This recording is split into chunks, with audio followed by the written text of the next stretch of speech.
Hello, traders and investors. I welcome you to my channel. Uh, this is my very first video, but definitely not the last one. Uh, we'll see. आज हम लोग Nifty और bank Nifty का analysis करेंगे that where are these indices heading. तो I'll use mix of languages, a bit of English, a bit of Hindi. I'm neither good at two, but that's fine. Let's try. uh, okay तो हम लोग अगर निफ्टी में देखेंगे after a good urgency of rally why I am saying urgency of rally it's कि अगर हम देखें तो यहाँ से मार्केट यहाँ तक उठा था, उसके बाद एक सडन फॉल आया, एक स्ट्रांग बाइंग आई और वापस से फिर गैप डाउन करके यहाँ तक ऑलमोस्ट एक अर्जेंटली उठा था। तो ये दो फेजेस निफ्टी के। तो जब मार्केट यहाँ से इस लेवल तक आया था विच इज़ 23,800, तो barely of us were expecting another massive move like this, क्योंकि सेंटिमेंट बहुत ही ज़्यादा ख़राब था। और आई थिंक अप्रैल में जो हुआ था पहलगाम में, और उसके बाद the retaliation of the Indian defence forces, तो उसके चलते मार्केट में थोड़ी वॉलाटिलिटी या थोड़ी फियर थी। लेकिन ये जो दो मैसिव मूव्स देने के बाद मार्केट ने यहाँ पे थोड़ा कंसोलिडेट किया, ठीक है, एक अच्छा बेस बना लिया था मार्केट ने। And most of us including my self were expecting कि जिस दिन ये वाला लेवल टूटेगा, क्योंकि एक अच्छा बेस, एक I won't say head and shoulder type but similar sort of pattern बना था। मतलब अगर आप ये पूरा का पूरा ये कप कह लो या फिर राउंडिंग बॉटम कह लो या जो भी है,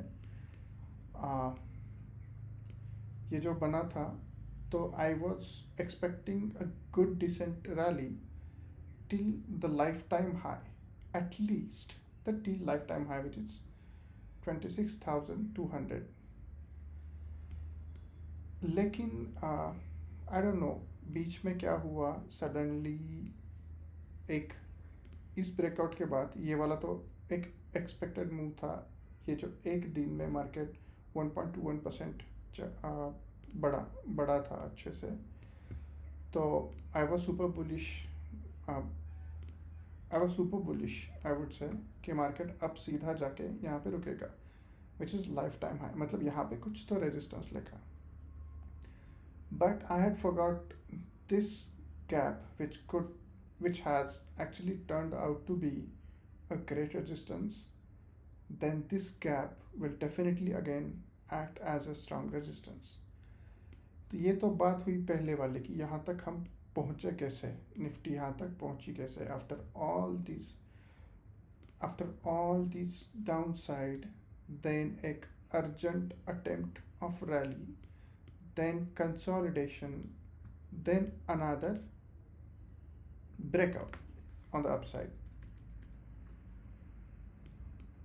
तो ऐसा क्या हुआ इन 8 से 10 दिनों में, ये जो कैंडल्स बनी हुई है, अगर आप ये एक सेट देखोगे कैंडल्स का, तो there is a bit of urgency of going down. ये वाला कैंडल अगर आप देखोगे, this is a bearish engulfing candle, और बियरिश एनगल्फिंग कैंडल वो भी इंडेक्स पे आना, definitely that is an anticipation of either slow down in the current momentum or some correction. तो ये बियरिश एनगल्फिंग कैंडल बनी, उसके बाद so I don't seek for a picture perfect और bookish definition of bearish engulfing candle मेरे लिए है कि पिछली वाली ग्रीन बॉडी को, अप ट्रेंड में पिछली वाली ग्रीन बॉडी को एक रेड सब्सिक्वेंट रेड कैंडल ने पूरा का पूरा एनगल्फ कर देना, including the previous candles highs and lows. तो ये बनी बियरिश एनगल्फिंग कैंडल। उसके बाद मार्केट ने एक दिन ब्रेक लिया, उसके बाद अगेन एक fresh selling.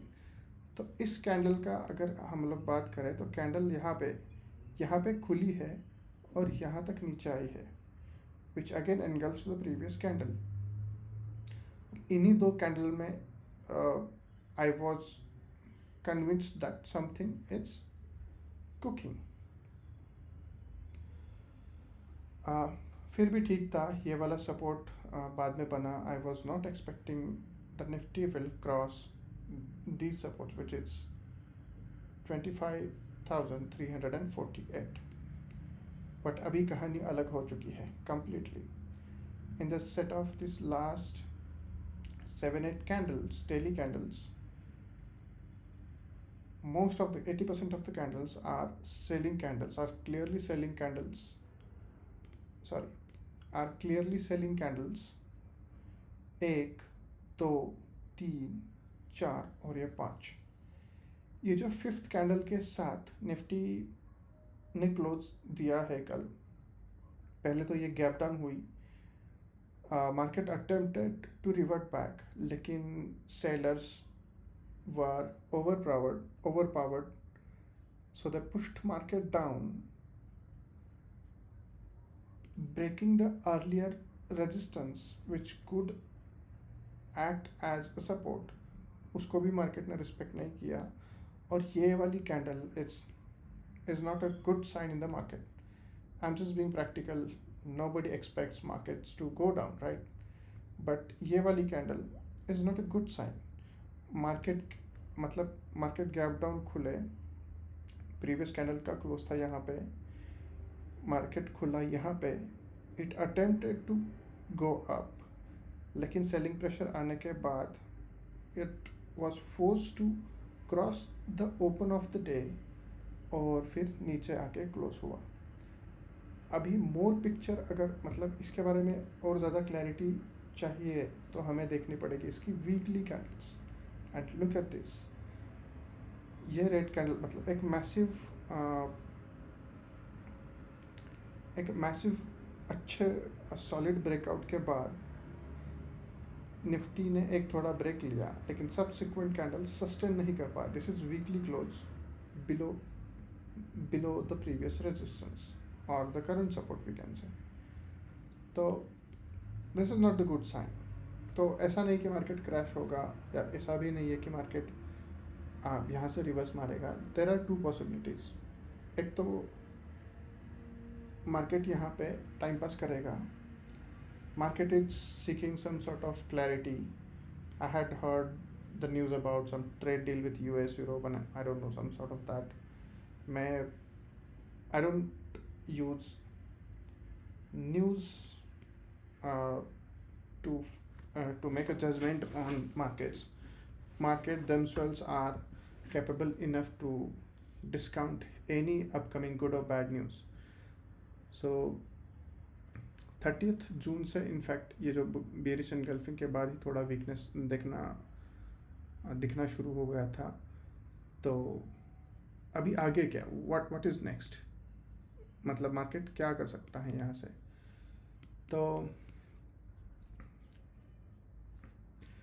This is my personal opinion, I could be wrong, we often go wrong in the markets, nobody is right all the time and nobody is wrong all the time. So I believe we should wait and watch.